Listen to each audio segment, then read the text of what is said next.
I first went to Marineland in Niagara Falls in 2022, and it was then where I ultimately concluded that it might just be the worst theme park in North America. But it's been over 2 years since I went there and made my video, and the park since has been through a lot. Charges have been filed, ownership has changed, controversy has continued to plague them, and the park has reopened for the 2024 season in quite a bizarre state. Almost to the point where it's not even really a theme park anymore. So let's take a walk through the turnstiles once again and see how North America's worst theme park somehow got worse. So after my last visit, I had kept up with news regarding the park since I wasn't really sure how much longer they would continue to stay alive just as a business. Back when I was there, the theme park was mostly a ghost town, and there were really no future plans to expand or even change anything about it. Marineland has continued to stand as basically the exact same park for decades now. Its more recent stagnation is likely because the ownership of the park has defaulted to Marie Haller, the now 85-year-old widow of Marineland's original founder and owner, John Haller. So you would stab me if you had a knife? That's right. Wow. And since his death and my last visit in 2022, there has been quite a lot of controversy surrounding the already controversial and widely hated park. Now, if you watched my last video, or if you know anything about animal-centric parks, allegations of abuse are always present, and as a result, very depressing. So, while I will touch on these notable stories, I do recommend you do your own research, and it is important that I make clear that much of my thoughts regarding the park are my own opinion. So, following my last visit, Marineland suffered a, let's say, difficult 2023.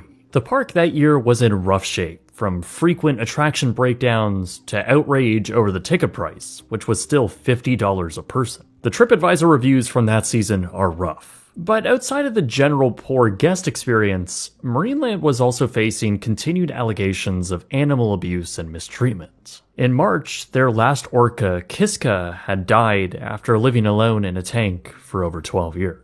Things got even worse in May, as yet 2 more sea mammals died, including a beluga whale. This would make it the 13th beluga whale to have died in the park since 2019. This was also around the same time that Niagara Falls' mayor revealed that Marineland was on the market and actively for sale, with the mayor going on to say that things needed to change at the park and that he would like to see them move away from animals. As if that statement couldn't be any more timely, just a few days later, Marineland was officially charged in relation to their handling of black bears back in 2021, with the allegations stating that the park failed to comply with orders to improve living conditions for the bears. Marineland would ultimately be found guilty on those charges in early 2024, where all of their bears were then seized and moved to a different facility.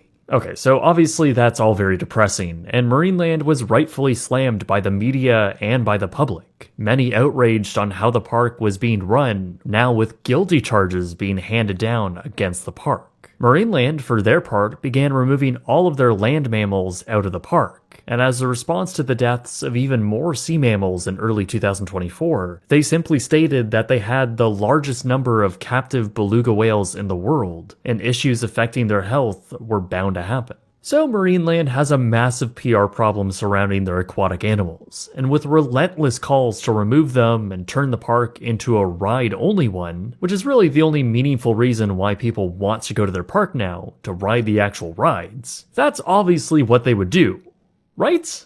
No! Instead, for the 2024 season, its 63rd year open, Marineland decided to reopen the park with not a single ride. Instead, they would have just 3 activities, 2 of which are the remaining sea animal exhibits. This is a shockingly bizarre decision, and I'll get into why this might be happening later, but for now let's take a trip back to Marineland, which in this case we visited 5 days after it opened for the season. Right off the bat when you drive up, you're greeted by the main welcome sign, though now its themed beluga whale and orca icons have been removed, leaving an obvious and ominous label scar in its place. This is gonna be fun. The parking lot is a total mess now. Potholes line the parking spaces, and the terrain out here is just generally in bad shape. Then you approach the ticket booths, and we were met with a decent line to get into the park, which was kinda shocking for us. But as we stood in line, we then realized why it had built to such an extent. And that was because many people were asking for refunds, and the process to do so was tedious. Why are people asking for refunds? Well, it's because Marineland has gone from a park that used to have somewhere around 25 attractions and exhibits to now just 3. These include the outdoor dolphin stadium, Friendship Cove where you can view the belugas, and Polar Splash, a kid's splash pad. Literally everything else at the park is closed. Now, due to the massive downgrade in entertainment offerings, the park has decreased its ticket price from $50 to $14.95 Canadian, or around $11 USD per adult. For the two of us, we paid $33.97, which is nearly $25 USD.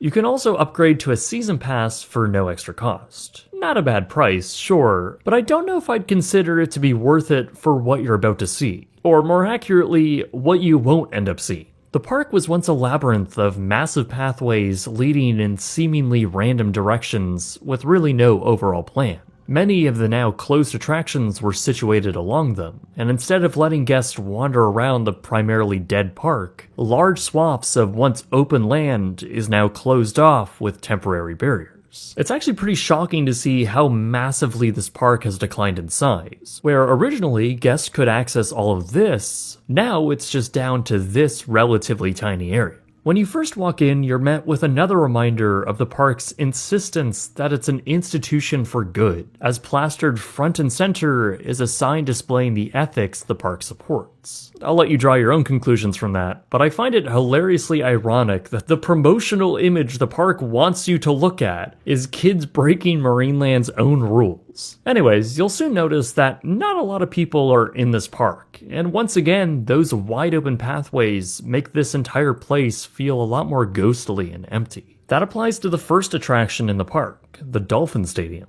Marineland no longer operates shows here. That was something they were at one point being charged for, as some claimed that the mammal shows were more geared towards entertainment rather than education, the latter being something Marineland still stands by. Those charges were eventually dropped, but so is the show itself. Now it's just a large amphitheater with dolphins swimming around a glass tank. The only real activity here is when trainers come out and feed them. Other than that, bored guests and employees sit around looking at dolphins swimming around in circles amongst a slowly decaying village set in the background.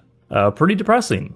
Okay, moving on. Below the amphitheater is an old gift shop. There was once tons of merchandise you could buy here, including a comical mountain of blow-up orcas. Today, it's completely empty, looking like a long-closed and deserted Sears store from the 1970s. Now, if all this action is making you hungry already, well, too bad. The former Hungry Bear restaurant is also now closed. Kitchen appliances within are covered in plastic, leaves dot the floors, and for some reason, it looks like there's a part of a ride vehicle in here. Elsewhere in the park, you'll find poles that used to have signs on them adjacent to the meandering pathways, which are also now blocked off. Beyond them are clearly unswept pathways which now lead to unused sections of the park. You'll notice that you'll also be sharing these enormous pathways with other vehicles. It won't be uncommon to see pickup trucks or utility machinery driving through. Finally, you approach the two other attractions at the park. The first is the Splash Pad, a seemingly fine attraction for little children, and one which honestly seemed to have been getting quite a bit of use that day. Meanwhile, Friendship Cove is just as depressing as ever. The side where Kiska once inhabited is now blocked off above ground, now being used by beluga whales. It's definitely pretty amazing seeing these incredible creatures and hearing their distinct vocalizations, but it's also pretty sad seeing them in an aging, objectively small tank. There's just something very off-putting about this area.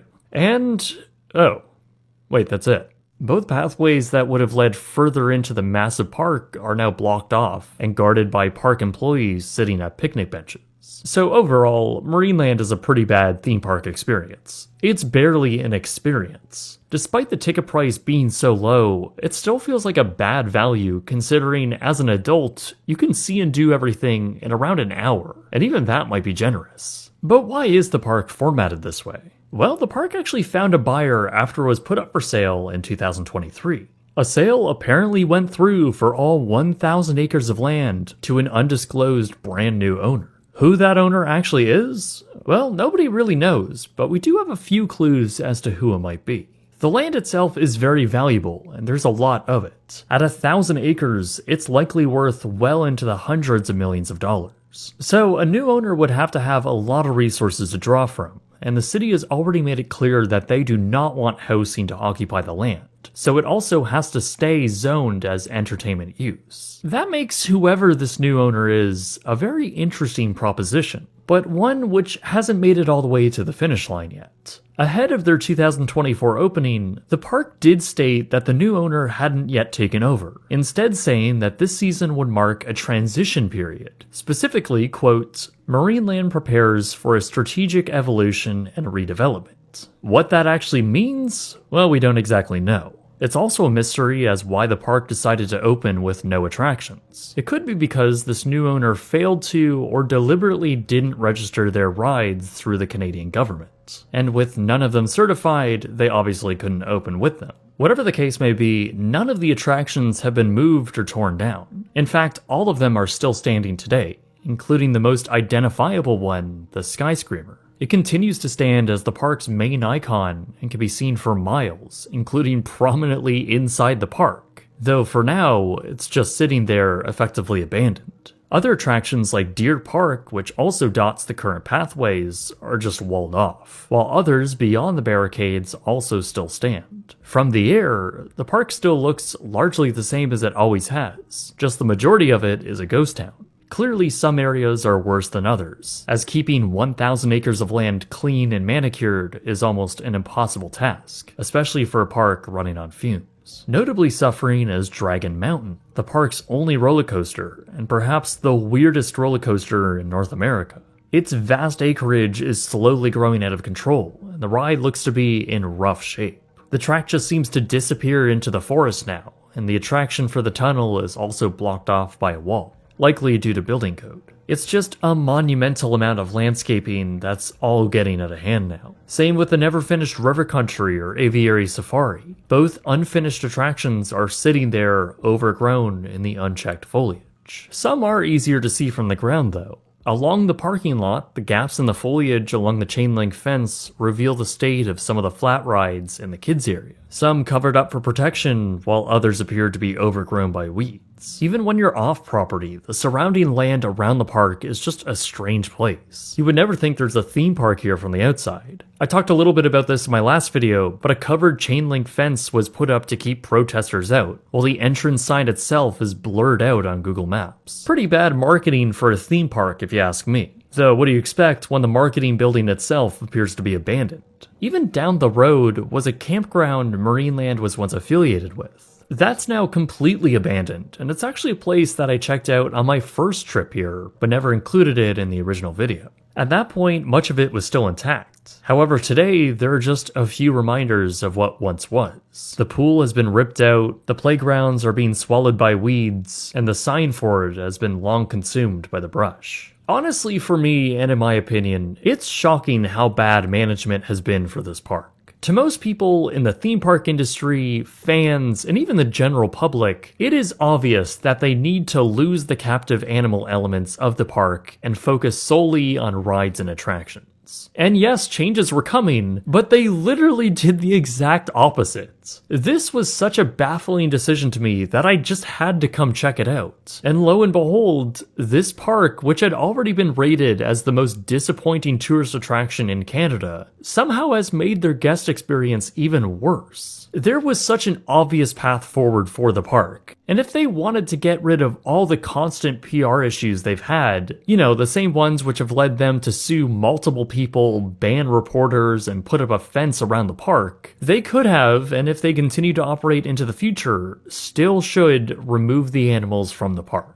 Not using animals as entertainment, not gaslighting people into believing this is about conservation and preservation, but to focus on the only aspects people actually like and don't have to feel weird about when enjoying. I think we're all at a point now where we can reasonably agree that exhibits like this are no longer appropriate. Nobody wants to see large sea mammals like orcas and belugas in for-profit, entertainment-based, captive environments. There's a reason why the government of Canada outlawed it into the future. Like I thought on my first trip, the people I observe here are not educating themselves on these animals. They walk up, take a few pictures, and leave. And look, it's a complicated subject from my own moral standing. This doesn't feel right to me, and it's uncomfortable for me to see this. That's despite how incredible these animals really are to see in person. So I really don't think this is the way to move forward, because at this point, the Marineland legacy and name is as deep into the mud as I have ever seen a theme park in North America. And it's a shame too, because there is so much opportunity here. This is 1,000 acres of land in not only one of the most popular tourist destinations in North America, but also a site that has incredible views and access to over 40 million people from both Canada and the United States. There is so much opportunity here, but it will take a legitimate theme park developer or operator to guide this park out of the hole of controversy and provide a quality product that this area deserves. For many, the countdown is on until this park finally closes, because it certainly can't survive in this bizarre Frankenstein state for long.